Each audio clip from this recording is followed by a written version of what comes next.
Hello friends, how are you all doing? Welcome back to my YouTube channel E Square Classes. If you are new here, don't forget to subscribe because we share awesome content every week. Let's jump right into today's video. Hello friends, तो मैंने आपको यहाँ तक पढ़ा दिया था. ये para हमारा कंप्लीट हो गया था. So now come to the next para. But nothing happened. M. Hamel saw me and said very kindly. लेकिन कुछ नहीं हुआ. एम हैमल सामी, एम हैमल ने मुझे देखा एंड सेड वेरी काइंडली, और बहुत प्यार से बोला. Go to your place quickly. Little friends, छोटे फ्रेंड्स, अपनी जगह पर जल्दी जाओ. We were beginning without you, हम तुम्हारे बिना ही शुरू करने जा रहे थे. I jumped over the bench and sat down at my desk. मैं बेंच के ऊपर से जंप करते हुए और अपने सीट पर जाकर अपने डेस्क पे बैठ गया. नॉट टिल देन, तब तक नहीं. When I had got a little over my fright did I see that our teacher had on his beautiful green coat. तब तक मुझे जरा सा भी अपनी डर पे काबू नहीं हुआ.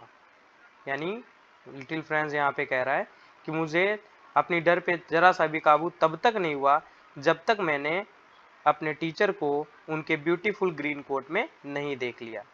His frilled shirt and the little black silk cap. उन्होंने अपना ब्यूटीफुल ग्रीन कोट पहना हुआ था. हिज फ्रिल्ड शर्ट, और उनके झालरदार शर्ट थी. And the little black silk cap, और उन्होंने एक छोटी सी ब्लैक कलर की सिल्क कैप पहनी हुई थी. ऑल एम्ब्रॉयडर्ड, जिसके चारों तरफ कढ़ाई हुई थी. That he never wore except on inspection and prize days. इसे वो तब तक नहीं पहना करते थे जब तक कोई इंस्पेक्शन का डे ना हो, या फिर जो प्राइज डे होता है, प्राइज डिस्ट्रीब्यूशन डे होता है स्कूल में. यानी स्कूल में जब कोई फंक्शन होता था या कोई स्पेशल डे होता था, कोई इंस्पेक्शन के लिए कोई बाहर से अगर आता था, तब वो इस ड्रेस को पहना करते थे.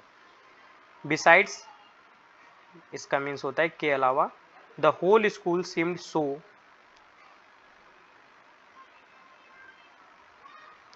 स्ट्रेंज. फ्रेंच कहता है कि इसके अलावा पूरा स्कूल जो था वो बहुत ही विचित्र और बहुत ही शोलमन, बहुत ही गंभीर दिख रहा था. But the thing that surprised me most was to see. लेकिन वो चीज़ जिसने मुझे सबसे ज़्यादा सरप्राइज किया वो था ऑन द बैक बेंचेस, पीछे की जो सीटें थीं वो. दैट वर ऑलवेज एम्प्टी, जो कि हमेशा खाली रहती थीं. The village people sitting quietly like और सेल्फ्स. वहाँ पर गांव के लोग जो थे वो बैठे हुए थे, वो भी बिल्कुल शांत, जैसा कि हम बैठते हैं. Old Hauser with his three-cornered hat, and the former mayor, and the former postmaster, and the several others besides. कौन कौन बैठा था वहां पे? वहां पे हाउसर था, वो बैठा हुआ था. And with this three cornered hat, उसने तीन कोने की कैप पहनी हुई थी, हैट पहनी थी. द फॉर्मर मेयर, जो पुराने मेयर थे वो बैठे थे. द फॉर्मर पोस्टमास्टर, जो पूर्व पोस्ट मास्टर था वो बैठा हुआ था. एंड सेवरल अदर्स बिसाइड्स, और इसके अलावा भी वहां पर बहुत सारे अनेक लोग बैठे हुए थे. एवरीबडी लुक्ड सैड, सभी लोग बहुत ही दुखी दिख रहे थे.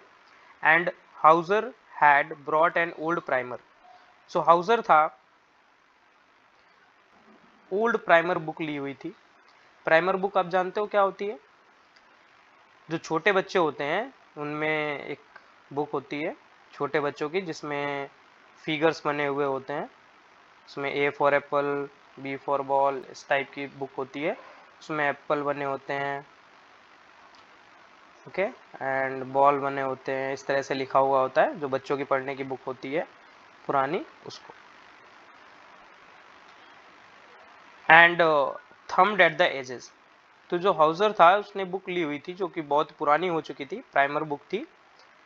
एंड थम एट द एजेस, थम एट द एजेस मीन्स होता है, आपने देखा होगा जब नोटबुक या बुक पुरानी हो जाती है तो साइड में इस तरह से मुड़ जाती है, इसे ही थम्ड एट द एजेस बोलते हैं। And he held it open on his knees with his great spectacles lying across the pages. इस प्राइमर को उसने खोलकर अपने पैरों पर रखा हुआ था, अपने घुटनों पर रखा था। And with his great spectacles lying across the pages, और अपने चश्मे को संभालते हुए वो बहुत ध्यान से उन्हें पढ़ने की कोशिश कर रहा था। While I was wondering about it all, और जब मैं ये सारी चीज़ें देख रहा था तो मुझे बहुत ही आश्चर्य हुआ। M Hamel mounted his chair, M Hamel अपने चेयर पे बैठ गए। And in the same grave and gentle tone which he had used to me said my children, और एम हैमल अपने चेयर पे बैठ गए। And in the same grave and gentle tone, और बिल्कुल उसी गंभीरता से और उसी उदारता भरे स्वर से जैसा कि उन्होंने मेरे लिए इस्तेमाल किया था, उन्होंने बोला, माई चिल्ड्रेन, मेरे बच्चों, this is the last lesson I shall give you, ये आखिरी लेसन है जो मैं तुम्हें आज पढ़ाऊंगा। The order has come from Berlin to teach only German in the schools. Berlin से, बर्लिन में बेटा क्या है, बर्लिन जो है वो जर्मनी की कैपिटल है। तो बर्लिन से ऑर्डर पास हुआ है कि आज से सिर्फ यहाँ पर जर्मन पढ़ाया जाएगा। एल्सेस और लॉरेन के जो स्कूल होंगे वहाँ पे सिर्फ क्या पढ़ाया जाएगा, German. The new master comes tomorrow, जो नए मास्टर हैं वो कल आ जाएंगे। And this is your last French lesson, और ये आपका आखिरी फ्रेंच लेसन है। I want you to be very attentive, मैं चाहता हूँ आप सभी बिल्कुल ध्यान से मेरी बात सुने। What a thunderclap these words were to me, ये जो शब्द थे वो मेरे लिए एक बहुत ही बड़े तमाचे की तरह थे। ओ the wretches, that was what they had put up at the town hall। ओ, अब एमएमएल ये बात सुनते ही उसने बोला कि ओ, अब मुझे वहाँ पे भीड़ लगाए खड़े थे, वो टाउन हॉल पे यही चीज़ पढ़ रहे थे क्योंकि टाउन हॉल पे इसी चीज़ के बारे में लिखा हुआ था। माई लास्ट फ्रेंड वाई, जैसे ही फ्रेंड्स ने ये बात सुनी, माई लास्ट फ्रेंच लेशन, कि मेरा आखिरी फ्रेंच लेशन। वाई, उसने पूछा, क्यों। I hardly knew how to write, उसने कहा कि मैं बहुत मुश्किल से ही लिखना सीख पाया हूँ। I should never learn any more, और अब मैं इसे कभी नहीं सीख पाऊँगा। I must stop here, I must stop there, मुझे यहीं छोड़ना पड़ेगा। Then oh how sorry I was for not learning my lesson. जब वो फ्रेंड ये सारी बातें सोच रहा था तो बहुत ही दुखी महसूस कर रहा था खुद को। उसने कहा, how sorry I was for not learning my lesson, मुझे कितना दुख हो रहा है कि मैं अपना लेसन नहीं पढ़ पाया, नहीं सीख पाया। फॉर सीकिंग बर्ड्स एक्स, अब वो कहता है कि मेरा लेसन सीखने के जगह पर मैं क्या कर रहा था, इसके स्थान पर मैं चिड़ियों के अंडे लेकर भाग जाता था, मैं चिड़ियों के अंडे चुराता था। और गोइंग स्लाइडिंग ऑन द सार, और सार पे मैं स्लाइड करता था। My books that had seemed such a nuisance a while ago, मेरी किताबें जो कि एक किनारे पड़ी होती थी। न्यूसेंस का मतलब ऐसी चीज़ जो साइड में पड़ी हो, जिसको कभी कदार ही उठाया जाए। मैं क्या कर रहा था, इसके स्थान पर मैं चिड़ियों के अंडे लेकर भाग जाता था, मैं चिड़ियों के अंडे चुराता था। और गोइंग स्लाइडिंग ऑन द सार, और सार पे मैं स्लाइड करता था। My books that had seemed such a nuisance a while ago, मेरी किताबें जो कि एक किनारे पड़ी होती थी। न्यूसेंस का मतलब ऐसी चीज़ जो साइड में पड़ी हो, जिसको कभी कदार ही उठाया जाए। While ago, so heavy to carry, जो किताबें उठाने में बहुत ज़्यादा भारी थी, मेरी ग्रामर की book and my history of science और जो संतों की इतिहास की जो किताब थी, were old friends now that I couldn't give up. ये मेरी पुरानी दोस्त थी जिन्हें मैं अब नहीं छोड़ सकता। एंड एम हैमल टू, और एम हैमल भी, the idea that he was going away, ये विचार कि वो अब जा रहे थे, that I should never see him again, कि और अब मैं उन्हें कभी भी नहीं देख पाऊंगा, made me forget all about his rulers and how cranky he was. ये सारी चीज़ें मेरे अंदर की उन सभी विचारों को ख़त्म कर दी, जैसे कि उनका क्रैंकी बिहेवियर और उनके जो भयावह जो डंडा था, ठीक, ये सारी चीज़ें मैं भूल गया जब मेरे अंदर ये विचार आया कि कल से अब मैं एम हैमल को भी नहीं देख पाऊँगा। पुअर मैन, बेचारा आदमी। It was in honour of this last lesson that he had put on his fine Sunday clothes. बेचारा वो आदमी, फ्रेंड्स यहाँ पे कह रहा है एम हैमल के बारे में कि ये बेचारा आदमी अपने लास्ट लेशन पढ़ाने के सम्मान में ये अपना सबसे अच्छा संडे क्लॉथ जो है वो पहन के आया हुआ है।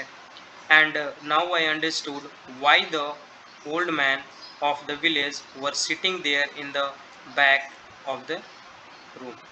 और अब मुझे समझ में आया कि लास्ट बेंच पे जो गांव के बड़े बुजुर्ग लोग हैं वो क्यों बैठे हुए हैं। It was because they were sorry, ऐसा इसलिए है क्योंकि वो दुखी महसूस कर रहे हैं, टू, यानी वो भी दुखी महसूस कर रहे हैं, that they had not gone to school more, कि अब वो और ज़्यादा स्कूल नहीं जा पाएंगे, या वो बेचारे अपने समय को याद कर रहे होंगे कि वो भी स्कूल नहीं जा पाए थे। It was their way of thanking our masters for his 40 years of faithful service, of showing their respects for the country that was theirs no more. It was their way of thanking, ये शायद उनके thanks बोलने का, शुक्रिया करने का तरीका हो अपने मास्टर को, for his 40 years of faithful service, क्योंकि एम हैमल के 40 साल निस्वार्थ सर्विस के हो गए हैं। मतलब एम हैमल जो थे वो 40 साल से वहाँ पे पढ़ा रहे थे, तो उनके सम्मान में, उनको रिस्पेक्ट देने के लिए और अपने देश के सम्मान के लिए ये सभी लोग वहाँ इकट्ठे हुए थे। While I was thinking of all this, जब मैं इन सभी चीज़ों के बारे में सोच रहा था, I heard my name called, तो मैंने सुना मेरा नाम बुलाया गया। It was my turn to recite, अब मेरी बारी थी सुनाने की। Recite means होता है सुनाना। What would I not have given to be able to say that dreadful rule for the participles all through? What would I not have given? वो चीज़ जो मुझे नहीं दिया गया था, to be able to say that dreadful rule for the participles all through very loud and clear. वो rule जिसके वजह से मैं स्कूल आने के लिए तैयार नहीं था सुबह, और जो रूल मुझे नहीं याद था वो भी मैंने सुना दिया, वेरी लाउड, बहुत तेज, एंड क्लियर, और साफ साफ, एंड विदाउट वन मिस्टेक, बिना किसी गलती के। But I got mixed up on the first words, लेकिन मैंने पहला वर्ड ही मिक्सअप कर दिया, and stood there and holding on my desk, my heart beating and not daring to look up, and I stood there, और मैं वहीं खड़ा हो गया, and holding on my desk, और अपने डेस्क को पकड़ कर, माई हार्ट बीटिंग, मेरी धड़कनें बढ़ गई, मेरी धड़कनें तेज़ हो गई, and not daring to look up, और मेरे अंदर हिम्मत नहीं थी कि मैं ऊपर देख पाऊँ, सामने देख पाऊँ।